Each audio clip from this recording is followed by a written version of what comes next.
చిలుకూరు ఆలయ ప్రధాన అర్చకుడిపై దాడి చేసిన వ్యక్తులతో మాకెలాంటి సంబంధమూ లేదని ఆర్ఎస్ఎస్ స్పష్టం చేసింది. దానికి సంబంధించిన బ్రేకింగ్ ఇది. చిలుకూరు బాలాజీ టెంపుల్ ప్రధాన అర్చకుడు రంగరాజన్పై దాడి చేసిన వ్యక్తులతో తమ సంస్థకి ఎలాంటి సంబంధం లేదని రాష్ట్రీయ స్వయం సేవక్ సంఘ్ ఆర్ఎస్ఎస్ ప్రకటించింది. దాడి చేసిన వ్యక్తులు స్వయం సేవకులు అని, ఆ సంస్థకు తమకు సంబంధాలున్నాయని చెప్పడం పూర్తిగా అవాస్తవమని తెలిపింది.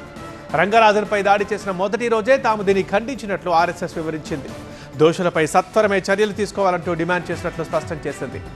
ఆర్ఎస్ఎస్ని అప్రదిష్ట పాలు చేసేందుకు దాడికారకుల్ని తమకు ముడిపెట్టి దుష్ప్రచారం చేస్తున్నట్లు మండిపడింది. తప్పుడు ప్రచారం చేస్తున్న వ్యక్తులు, సంస్థలపై ఇప్పటికే చట్టపరమైన చర్యలకు ఉపక్రమించినట్లు ఆర్ఎస్ఎస్ ప్రకటించింది. ఈ దాడిని ఖండిస్తూ ఈ నెల 10వ తేదీనే ప్రెస్ నోట్ రిలీజ్ చేశారు తెలంగాణ ప్రచార ప్రముఖ్ కట్టా రాజగోపాల్. దాడి చేసిన వారిపై కఠిన చర్యలు తీసుకోవాలంటూ ఆర్ఎస్ఎస్ డిమాండ్ చేసింది. హిందూ టెంపుల్స్ పరిరక్షణకి రంగరాజన్ కృషి చేస్తున్నట్లుగా ప్రకటించింది.